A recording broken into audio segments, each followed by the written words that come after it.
Good afternoon. Welcome to the Forum for City Council of Cottonwood. My name is Liz Danbury. I'm a member of the Board of Directors of the League of Women Voters of Greater Verde Valley, and our timekeeper this afternoon is Mary Gassaway. I'd like to thank Yavapai Broadcasting's Verde Valley Television, broadcasting on cable, Channel 2 on Sudden Link and Cable 1 cable systems for covering this event and for the use of their studio. The League of Women Voters is a trusted, nonpartisan political organization celebrating our 95th birthday this year. The League encourages the public's informed and active participation in government. While we never endorse a particular candidate, we are directly involved in shaping public policy through studying important issues and using our positions to advocate for or against those issues at local, state, and national levels. Throughout our 95-year history, the League has been a voice for sound government practices. The League places an emphasis on voting and voter registration and is nonpartisan in presenting factual, unbiased information on candidates and the voting process. We do not support or oppose candidates for any office. This afternoon, we'll be presenting a forum for the runoff election for City Council candidates for Cottonwood. Randy Garrison and Karen Pfeiffer were elected to 2 of the 3 available seats in the primary election, and our incumbents, Tim Alinsky and Linda Norman, will be participating in the by-mail runoff on May 21st.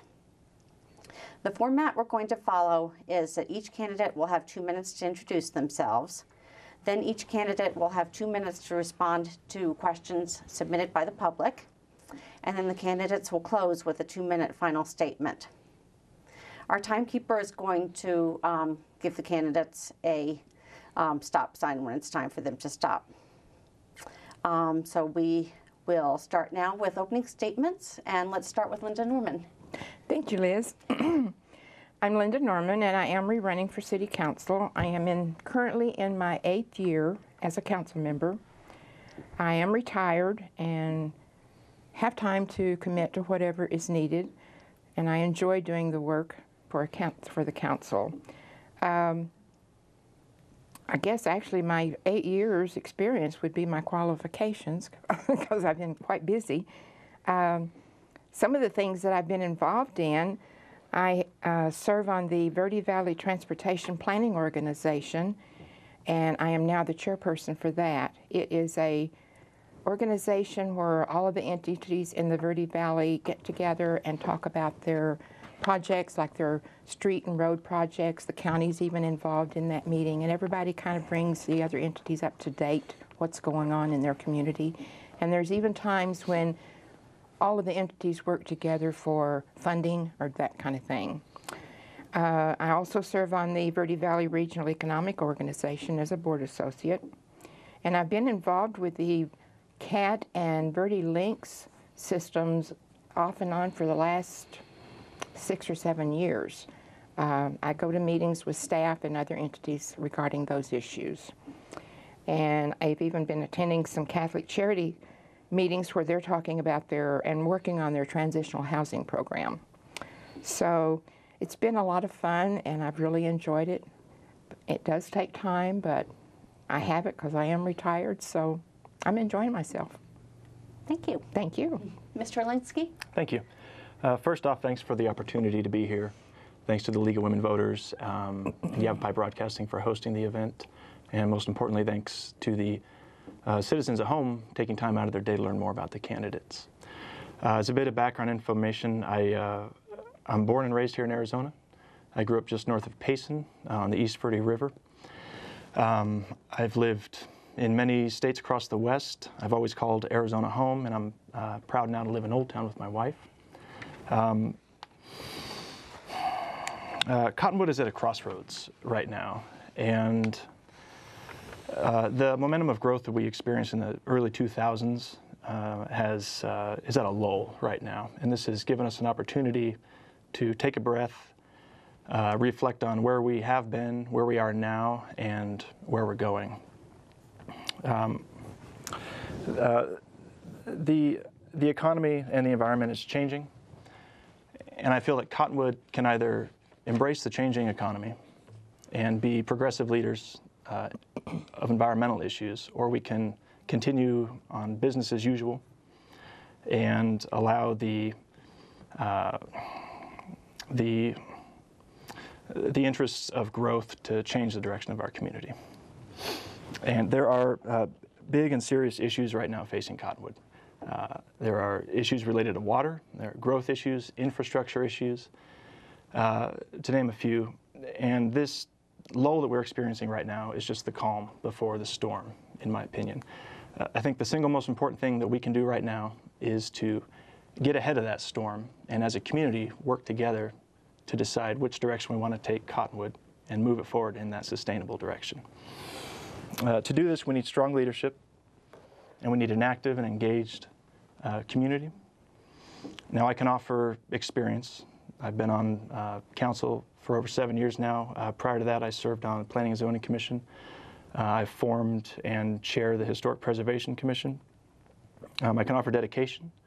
I have a real passion for our community, and I'm a forward thinker, but I also recognize that every decision I make on City Council affects somebody in some small way in our community, and that's a responsibility I take seriously, and I look forward to serving Cottonwood in the future. Thank you. I'll now Thank you. start with the questions that have been submitted by constituents, and I will start with you, Tim. Okay. So we rotate a little bit. The first one is, what do you think are the most important issues for Cottonwood for the next 4 years? For the next 4 years, first and foremost, I think our water resources are a critical issue. Again, we're experiencing a lull right now in the economy. It will pick up again, and we have to be prepared to accommodate that growth. So a sustainable water supply and a progressive use of our existing infrastructure, mostly reclaimed water. And that's the one resource that we can really have control over, is our reclaimed water resource. So I'm a big advocate of helping Cottonwood exploit that and use it to the best benefit possible so that we can preserve our natural water resources. All the issues, I think, are really related to growth. We still have a lot of private property in the city which will grow. It will be developed. We have to be prepared to develop that in a fashion that's agreeable to our community. Infrastructure, we are desperately in need of better roads and sidewalks. We need to be more aggressive about finding funding sources and making better improvements to our infrastructure. And finally, I would say tourism and handling our new tourism economy in a fashion that will draw the right types of business to Cottonwood. That'd be our fourth biggest challenge. Thank you. Linda? Well, I think the biggest challenge right now, and this will affect the next 4 years, is the permanent base adjustment question that's going to be on our ballot on May 21st. It's an adjustment to the maximum amount of money that the city would otherwise be allowed to spend under state law. And the Arizona Constitution imposes expenditure limitations on all cities and towns. And those limitations are based on the municipalities' 1979-1980 expenditures. And since 1979 and 80, Cottonwood has really grown. So to base our expenditures on that year's, it's not near enough.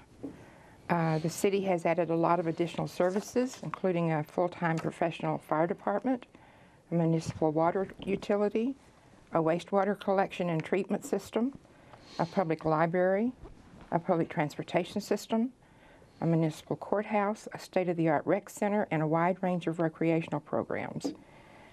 So every 4 years since 1981, the city voters have approved a temporary adjustment. And now we're asking for a permanent adjustment. A yes vote will enable the city to continue providing these services, and a no vote will result in approximately a 60% reduction, causing a significant cutback for services, programs, and capital projects. So I think that's one thing that we're really facing right now. We need that permanent base adjustment to pass. Otherwise, we're going to have to really get down and mark off some things. Thank you. I'll start with you for the next question. Okay. The U.S. Geological Survey has released a report that groundwater pumping has caused a decline in the flow of the Verde River, and its flow will continue to decline even using very conservative estimates of future pumping.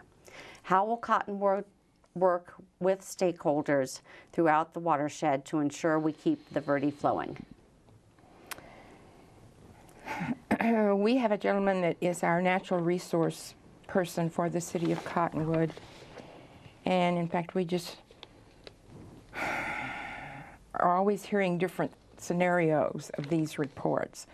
So Tom has been working very closely to do studies and to work with other people to make sure that Cottonwood does not affect the Verde River. I don't know whether he's come up with any real solutions as of yet or not, but things that we're hearing so far, I don't think we're affecting the river. So it's kind of however you want to interpret the report, I guess. Okay, Tim? So the USGS completed a modeling survey. There's a lot of data that's out there right now about the Verde River, and there are a lot of different organizations that are concerned about the Verde River and how groundwater pumping affects or does not affect the flow of the Verde. Again, a lot of data. Some of it conflicts. Some of it supports other data, and there's data that almost 100 years worth of data right now on the flow of the Verde River. And I think at the end of the day, even though data conflicts, I think everyone is concerned. We all have the same goal. We want to keep the Verde River flowing. And Cottonwood has expressed that desire to keep the river flowing. It supports our economy in ways that are just too basic even to question. Without the river, we don't have a city. So we need to keep our river flowing. I think, again, getting back to the use of our reclaimed water, that is one way I feel Cottonwood can and really has been progressive in recycling all its wastewater that comes through. We capture about 65% of the water that we deliver now that we own all the private water companies, and it's a municipal system. So we're recapturing 65% of the water that we deliver to homes, and we're now reusing that water for a variety of different reasons, and we're looking into even doing some direct injection to bolster the aquifer. The bottom line is we all have the same goal, and I think that Cottonwood can be a leader in moving all the communities of the Verde watershed toward that goal. Thank you. Next question is, how do you view the role of City Council relative to staff and the public? Is that me? That's you. Okay. I'm sorry, yes. How do I view the role of City Council in regards to dealing with staff and the public? And the public, right. Okay, well, the City Council is a reflection of the public. The public elects us, so we are simply representing the public in everything that we do, or at least that's the hope. So staff, however, is hired to do our bidding, which is basically the public's bidding. So I'm not sure where the question is trying to go exactly, but I think that we have a good dedicated staff in Cottonwood. We have strong leaders in Cottonwood. I think that we need to basically understand that we have a council manager form of government here, which means that again, the public elects the city council. The city council hires a city manager, and the city manager manages the employees of the city.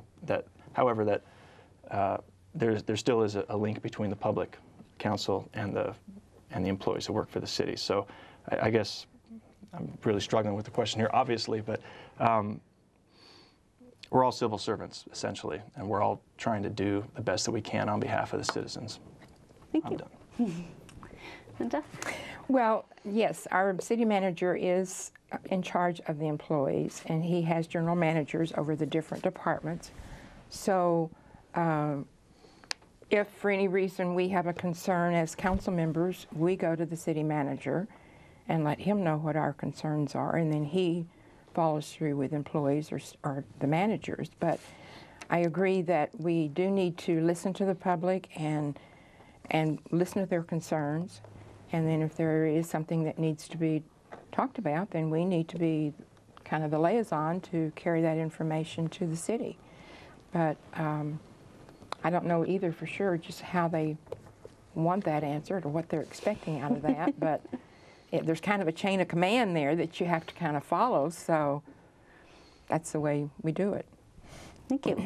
Linda, you've already touched on this a little bit, but the next question is, do you support the proposition on the ballot for a permanent base adjustment instead of home rule? Please explain the proposition that's on the ballot. Well, yeah, I did kind of explain it, but it is a very important issue because if it does not pass, like I said, there is going to have to be some services, some programs, and probably some capital projects that would have to be taken off the budget. To go by our 79 and 80 expenditures and to figure what our budget could be now, that just would not be near enough to take care of the services that we provide right now. It's very important, you know, to have enough money to do what we need to do. And our citizens are using those services. They're enjoying the rec center. They need the fire department. They need the police department. So it's a very important issue. Thank you. Tim? Linda really covered this well. One thing I could add to that, and let me just say I am in favor of the permanent base adjustment. I am in favor of the proposition.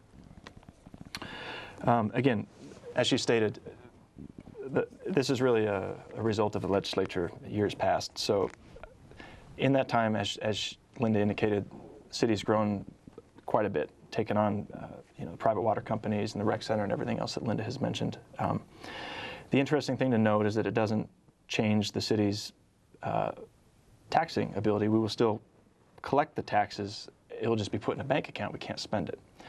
And the upper Verde Valley and our citizens put many pressures for services on the city. It would be a shame to have to adjust everything back to the levels 20, 30 years ago and not be able to meet the needs that the citizens are requiring, like a library and infrastructure needs and everything else that we have. So for that reason, I am in favor of this proposition. Thank you. Tim, what are your priorities in the general plan update? The general plan update. My priorities with the general plan, first and foremost, would be, and this was in the last go-around of the general plan, but historic preservation is a big issue for me, of great concern. I, 2 years ago, formed, and I now chair the Historic Preservation Commission here in Cottonwood.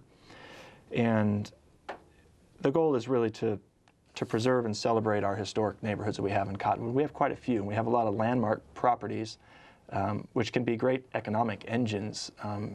A couple of them, sadly, have been demolished because there seemed to be a lack of care for those properties. And unfortunately, a lack of history, because each property has a great deal of history that is associated with it. So that would be my main concern, is really to get the commission off the ground, get us recognized by the state as a certified local government, which would allow us to get grant money and further those efforts of historic preservation. Another concern of mine with the general plan is increasing accessibility to the national forest that surrounds Cottonwood and the river, two, again, major economic drivers for Cottonwood. Also two elements of the general plan which I think really need to be pushed. Thank you. Thanks. Linda? Reread the question, if you would. Sure.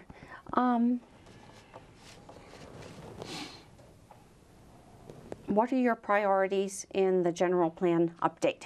Okay, so I thought. One of my priorities would be to continue maintaining and improving our streets and roads through our area. As you know, recently we improved Mingus between Willard and 89A, and our next project is going to be 12th Street between 89A and Fur. And there are some areas in the city of Cottonwood that need work on them, and I think we need to work hard to keep our citizens' streets and roads and whatever updated and keep it where, you know, where they can get around well. One of my other concerns is our transit system. I know a couple of years ago, maybe it was 3 years ago now, we had to reduce some of the service because of funding. But we have a new general manager for our Verde links now, and he is working on trying to find funding so we can bring back one of the routes that we had to get rid of. It was a fixed route, and to improve our transportation for our citizens that don't either have a vehicle or don't like to drive. And it's very important that these people have a way of getting around the city. And the Verde Links, which goes to Sedona, takes a lot of people back and forth to work. So that system is very important. And there's a possibility we may need to even increase some of those routes. So it's needed very badly, and my hope is that we can continue improving it and make it better for all of our citizens. Thank you. We'll go back to you, Linda. Okay. Since Cottonwood benefits from the health of the Verde Valley campus of Yavapai College, what can the city do to encourage its development? Well, I know that we have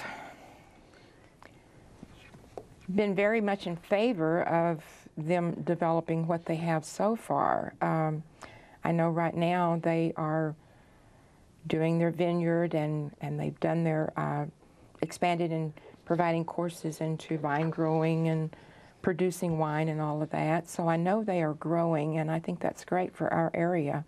And I would hope that we would continue to support them any way we can. I don't know that there would be really any financial way that we can do that, but to work together and help in any way we can, I would hope that we would continue doing that. One of our council members is a teacher at the college, and we hear quite often from him of what they're doing and how well it's doing. So it's encouraging to know that the educational field on this side of the mountain is growing like it is. Thanks. Tim? That's an interesting question. So the Yavapai College campus on this side of the mountain is in Clarkdale, of course, outside of our municipal boundaries. Right. Cottonwood has supported them tremendously in their viticulture program by offering, again, our reclaimed wastewater, so they can use that now to irrigate their vineyards. And there's a very exciting thing happening there right now with the viticulture program. It's blossoming, and we're all just witnessing it in its infancy right now, but it'll become a very big deal. And I think Cottonwood's embrace of the wine culture that's coming in, I think will be a great benefit to both, you know, the campus and of course Cottonwood as well. The industry, it's a clean industry. It gets us back to our agricultural roots here in Cottonwood. There's really a lot of benefits to it. Benefits the economy through economy and again the agriculture industry. So I think that Cottonwood working in concert with the Yavapai College is probably the best way that we can help support them right now, in addition to any kind of infrastructure support that we can offer them. Thank you. Tim, do you believe it appropriate that the city government expands during the economic downturn? Expands. Is there a definition of expands offered? Just expands? Well, as evidenced by the purchase of new buildings. Okay, so there's certainly a lot of expansion that's taking place right now in Cottonwood. I think no matter what condition the economy is, there's always room for expansion, and that doesn't mean an expansion of the boundaries of the city, but more of an inward expansion, I think, and that's what we're seeing right now is an inward expansion of the city. Old Town Cottonwood, when the economy was tanking and not coming back anywhere, Old Town Cottonwood was reviving. And that's kind of an amazing thing. So I think a lot of focus was put on Old Town, and we gave a lot of attention to Old Town because it was the only thing that was working at the time. So we dedicated a lot of energy into that to help support that, which in turn supported, you know, the entire city and the entire economy of the city. Cottonwood was very fortunate to have a lot of money in in its capital reserves, so money in the bank that was set aside through years and years of saving specific for capital projects. And we took that money and we put it into, again, inward expansion, buying buildings that were empty and turning them into municipal buildings. Again, this pumped a lot of money into the local economy, really helped a lot of people out. The money was sitting in the bank, literally not doing any good, just sitting in the bank. We were able to take that money, inject it into the economy, put people back to work, and got the land at a very reasonable price on behalf of the citizens. So again, I think even though the economy is poor, I think Cottonwood has really taken a leadership role in the state in showing how a municipality can help bring back a speedy recovery, economic recovery, by spending its money wisely and expanding in a smart fashion. Thank you. Linda? Well, the capital funding that we had, we spent that to buy 2 buildings that I can think of. One is the new municipal court, which is on 6th and Mingus. It was the old Carpet One building, and that decision was made because the little building down in Old Town that the court was using had asbestos in it, and it was really in bad shape. It needed a lot of things done to it, and with the economy down like it was a good time to buy real estate. So we made the decision to use some of that capital money that was sitting there and use it for that and improve that building and have a better environment for those employees to work in. The other building that we purchased was the old Copeland Lumber Company building on Main Street, and that was purchased for our utilities group. They were on 6th Street in a little tiny building that all of the employees barely could get in, much less have space to work. So we did the same with that, and now they have a nice building to work in with all of the things they need, I guess you could say, and storage for their equipment and all that kind of stuff. So I think it was a good investment at the right time, because those buildings were just sitting empty and eventually they would deteriorate. So I know that there were some complaints that we shouldn't be spending the money, but like Tim said, that money had been sitting in those funds for quite a while, and it was a good time to invest it. Thank you. I have a short one for you this time, Linda. Okay. Do you agree with the increase in business tax? Yes, you're talking about the business license? Yes. Okay. Yes, I did. And I know a lot of people didn't, but that had not changed in 20 years, I think is what we were told. And it was to the point that we needed to do something to bring a little more funding in for that purpose. The time that's spent with staff collecting that, sending out the bills, collecting the money, getting everybody a license issued, the fee that was paid by each one of them before didn't even cover that. So that's when we decided that we needed to increase it a little bit and be a little more compatible to the surrounding areas. Thank you. Tim? Do I agree with the increase in business license registration? That's a yes and no. That is one vote that I voted yes on, and I do regret it in hindsight, because I feel like we're looking, the council is sort of looking holistically at getting all of our rates to be standard with the outlying communities. And so that was one thing we looked at, where really it was just ridiculously cheap to have a business registered in Cottonwood, so we were going to increase it. Now, I think we could have sent out notices, and I think in hindsight everybody recognizes that we probably got a little ahead of ourselves on that. I think we raised it too soon. I think we could have waited a year, sent out a notice, said, hey, we're going to raise your rates. Again, they weren't raised much. I think it went from, oh gosh, I own a business and I should know this. I think it went from 15 or 20 to 50. I'm sorry, I don't know this off the top of my 25 head. to 50, wasn't it? 25 to 50, I think. No, it wasn't even that much.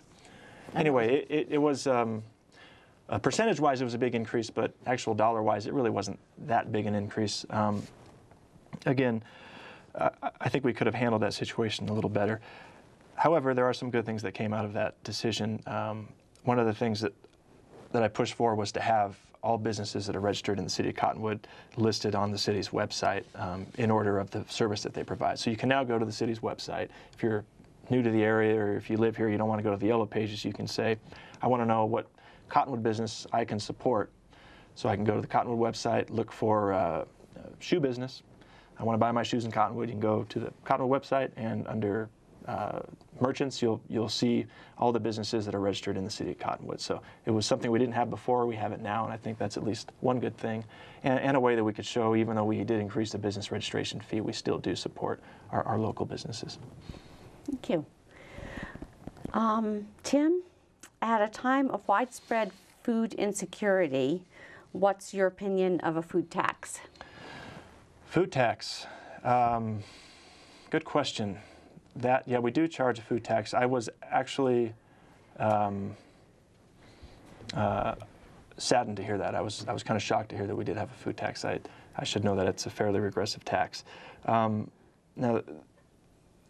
the food shortage question, I'm not sure how to handle that necessarily, but I do think a food tax is something the city should look at as far as, do we really want to be a community that charges a food tax? It's a pretty controversial subject. Certainly something that's worth looking into. Thank you. Linda? Yeah, I was a little surprised too. I guess I never had really paid that much attention as to how the tax was broken down and what you're actually taxed on. But anyway, I think it's something that does need to be looked at. And I know I've been hearing some things in the last 2 or 3 weeks probably about you don't want to buy food, this kind of food, because it's from somewhere else, and you don't want to buy this kind of food because it's just like, it's getting to the point you're nearly afraid to go to the grocery store and buy groceries. So I think that's maybe where that question came from, but I think it is something we'll need to look at. Okay, thank you. Linda, most of the focus for economic development has been the revitalization of Old Town. What other areas in Cottonwood need revitalization? The constituent suggested, such as the Food City Shopping Center. Yes, I think we need to look at all of the business areas in town. I know for a fact that in Food City Shopping Center, there's probably 3, 4, maybe even a little more than that, vacant areas. And same way with the Safeway Shopping Center. And I'm sure that there's some up in the Fry Shopping Center. So we need to point people in the right direction to find a space for their business. We have an economic development person on staff for the city of Cottonwood, and he tries to work with anybody that comes to the city saying, I want to open a business, you know, show me what you have. And he's been real good about showing people around town. Of course, it seems like with the wine industry booming and the Verde River, very important to a lot of people, they want to see that. That's kind of focused on Old Town. But he has pointed a few businesses to the other areas when they don't really want to focus on the wine tasting or different things down there. So we need to concentrate on getting businesses in those locations. And I know there's another good-sized building where one of our lumber company was on 89A. So we need to try to find people that can fill those places and use them and bring in more business. Yes. Tim? Okay, so Old Town got a lot of attention, obviously, as we mentioned before, because of its growth during the recession. So we did focus a lot of our attention on Old Town. There are many vacant buildings in the rest of Cottonwood, some big industrial parks, you know, the Bashes or Food City Mall. We have a Shop Local campaign that we're working on now. I think we could certainly put a lot more effort into that to try to bolster the local economy and to keep people focused on keeping their dollars in Cottonwood, and hopefully encouraging other businesses to move to Cottonwood, because we have a strong Shop Local campaign.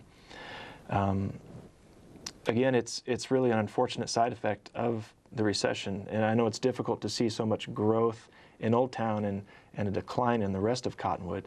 But again, I think Cottonwood's been very fortunate in that most communities across Arizona had a decline everywhere. So we have to keep that in mind.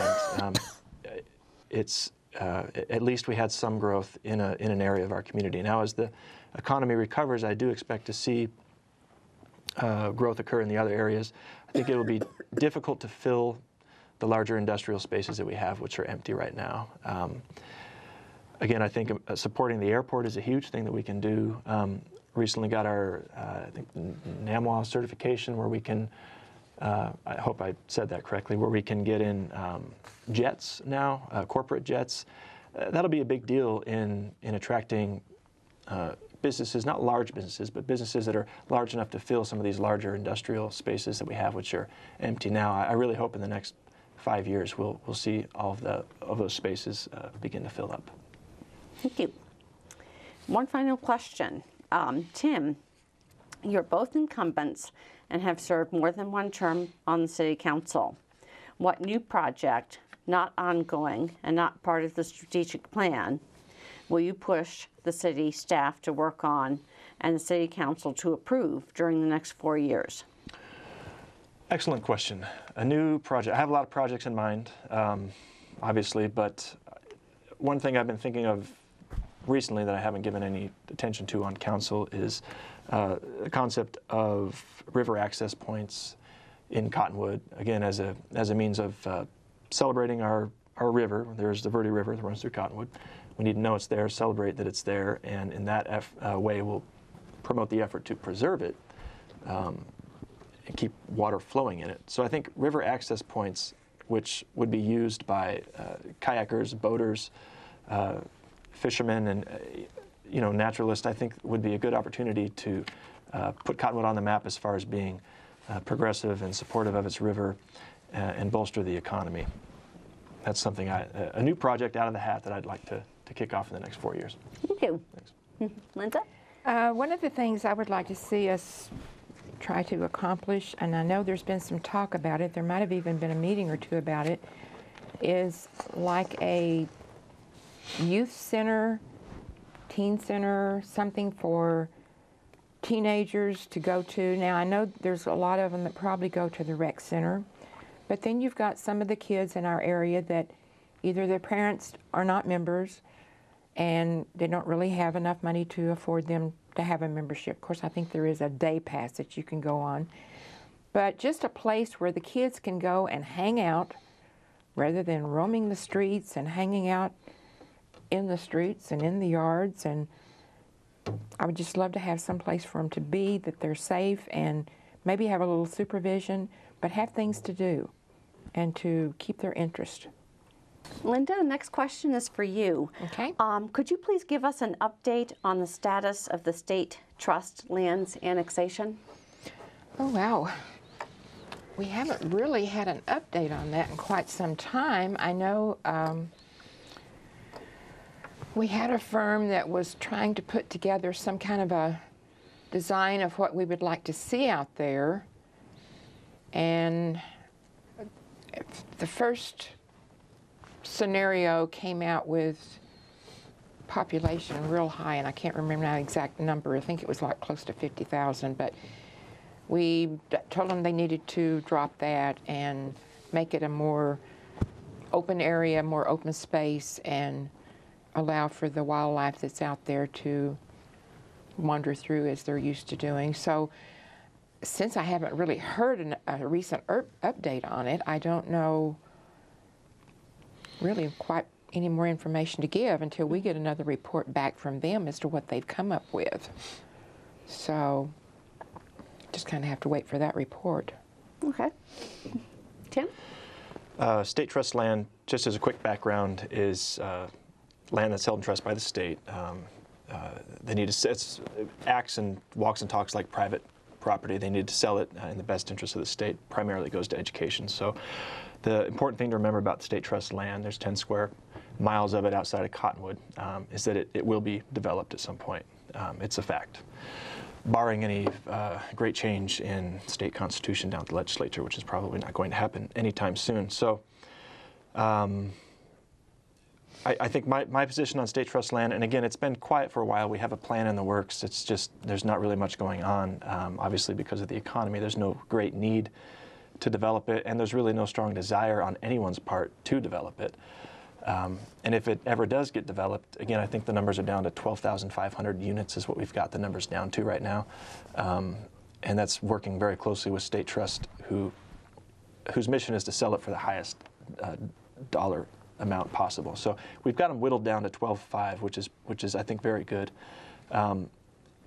That's twice what Cottonwood is now. So if that does develop, it will develop over the course of 50 to 100 years, give or take. So also keep that in mind. But my position on State Trust land is that knowing that it will ultimately develop, I think Cottonwood is in the best position to control its growth and manage its infrastructure. Again, getting back to the reclaimed water.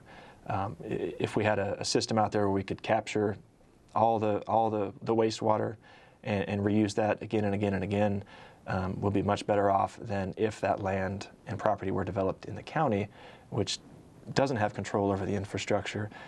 It would be a private water company serving that. A private water company is not concerned about using reclaimed water or water conservation.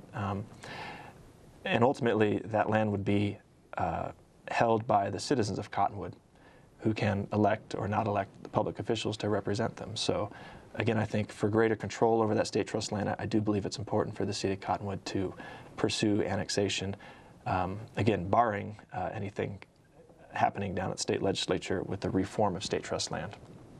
Thank you. Yes. Tim, what is your position on the completion of Highway 260? Highway 260, I believe that Cottonwood and Camp Verde learned some lessons on the working together to get 260 completed. I think ADOT backed away from the project. Obviously, we have a couple of very nice sections of 260 right now that merge into the old dangerous sections. So we're working more closely now with Camp Verde. I think there's a great effort on both parts to come to better compromise. Obviously, I want to see that corridor safe and convenient for the citizens of Cottonwood and Camp Verde, and also, to help our economy, to bring tourists in safely and efficiently to visit the Verde Valley and Sedona area. Thank you. Okay. The last go-around was very two-sided. Everybody had their own idea of what 260 should be, and that's why there was no consensus. So that's when ADOT stepped back and said, okay, we're just going to do this. But I think now the communities are ready to work together and agree on something, and the thing now will be to find enough money to do it from ADOT. But it's a very important corridor. Not only are citizens driving that, but a lot of your freight trucks are coming in that way. FedEx, UPS use that to get to us and to Clarkdale and Jerome. So it's something that's really needed to help our economy and to be safe for our citizens that drive back and forth. Thank you. Linda, the next question is, what is your opinion of looking at shared services for public safety and public works, such as the police and fire department? Well, I'm sure that shared services would be great. It would cut down a lot of expense. And I know in the time that I have been on City Council, there has been talk, I think, between the fire departments, and I don't know that the police departments have ever talked about sharing, but to get everyone to agree to work as one entity is going to be a big step if it ever happens. But the one good thing is that they do help each other now. If there's a big fire in Clarkdale, a lot of times Cottonwood, Jerome will go up and help. I know in my neighborhood about a year ago there was a large house fire, and within minutes we had the Cottonwood Police Department, we had the Clarkdale Police Department, we had both of their fire departments, we had the Yavapai County deputies out there directing traffic. I mean, immediately all entities were there to help. So they work together quite well, even though they're not under the same supervision or, as you might say, one entity. But maybe eventually they might decide to do that for the financial reason, but that's going to take some work and agreements. I know that. Thanks. Tim? Yeah, it's important to note that right now, public safety does work in concert with the other agencies around here. There's intergovernmental agreements, or IGAs, that are in place right now where they'll assist in the case of an incident. So as far as shared services go, so we already share our services. Now, Cottonwood has a municipal fire department and police department. So both of those departments share our administration and human resources department. So the difference between them and, say, a fire district is that a fire district has to have its own, each fire district has to have its own administration and human resources department. So they can't share that. It's far cheaper to have a department within the city of Cottonwood as opposed to a district. I'm here to represent the citizens of Cottonwood. So in my opinion, our fire department does a better job because the tax structure is less.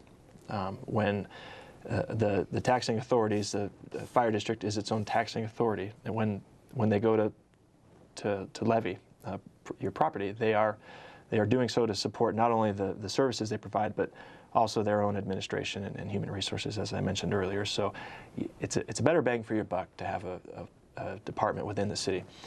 Another benefit, in my opinion, is, again, the citizens of Cottonwood elect their officials to represent them. So if you don't like the services that you're being provided right now, you have a way to directly affect that through your elected officials. So you have more say over the department. And again, I think we all work very well together right now as a region through our RGAs, or our intergovernmental agreements. And I look forward to preserving that relationship into the future. Tim, what is your position on cell phone towers? Cell phone towers are ugly, and everybody knows it. They're hideous. You know, down in Phoenix, you see they try to make them look like palm trees. But do you think they should be trees, or? Yeah, I'm thinking something dogs? different, like snowman or something. Yeah, they are hideous. I think everyone knows it. They're looking to expand their towers here in Cottonwood to heights that exceed our height requirement. The issue, of course, being that the citizens want to have the 4G service. People that live here want to have that. It's a great benefit to our citizens. It's a great benefit to business. It's something that we need. It's a modern world, and we're progressing into the future. So we're going to have to learn to live with cell phone towers until they can come up with something different. I think the best that we can do as represented officials is try to put them in areas where they won't affect people as much, industrial or commercial districts. I'm really sitting the fence on whether or not to make them look like pine trees or palm trees. I'd have to see, but they need to be safe, so that if anything were to happen, if they were to fall, that they would fall safely within a safe zone. And again, they need to be located in areas that won't be in a residential area. Mm-hmm. Thank you. Linda? Well, I don't know that much about cell towers. I know there's been a lot of talk about them lately, but I did hear somebody say that I think it was the county that had it on one of their agendas recently. They wanted to put like a 90-foot tower up, and it's like, how tall do they have to be? And then they said how many they wanted, and it's like, it seemed like that was kind of a cluster that I'm questioning whether they're all needed, but I don't know. It's something we're going to have to look at when we're approached about it. I would like to see them in outer areas, not right in the city where we have homes and businesses, but we'll just have to face that issue when it comes to us. Thank you. Mm-hmm. I think that's it for the questions, so we can go to our closing statements. And we'll start with you, Linda. You can have as long as you want. Well, I want to thank you for doing this. I thank the League of Women Voters for having us and doing this. This is quite a new experience, and I hope that our viewers will take it in and enjoy it, and possibly you can have some more later on. This has been fun, even though it's a little stressful at first, but it's been fun. But yes. Thank you for that. I would encourage everyone to fill out their ballots and consider the permanent base adjustment very closely.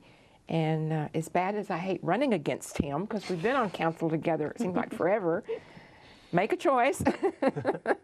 And we'll have to go with it. Very good. Again, thanks for the opportunity. It's been a good opportunity, especially for the viewers at home. I hope that they have learned a lot, and again, thanks for taking time out of your day to watch this and learn more about the two of us. Ballots are out this week. They're due back on May 21st. You know, Cottonwood is in a good position right now because they have two good choices to fill that vacant seat on City Council.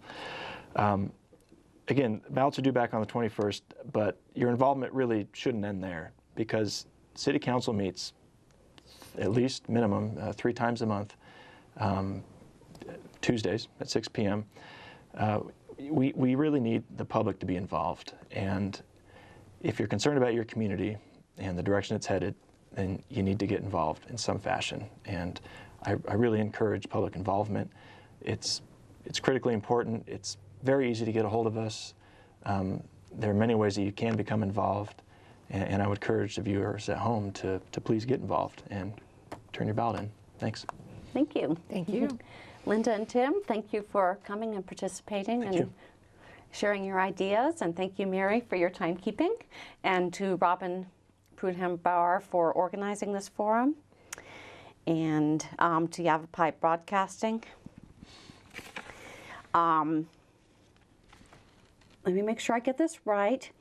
This taped forum will be posted to Verde Valley TV's YouTube account, http://www.youtube.com/user/Verde Valley TV, and can also be seen at www.verdevalleytv.com/features.html. Thank you.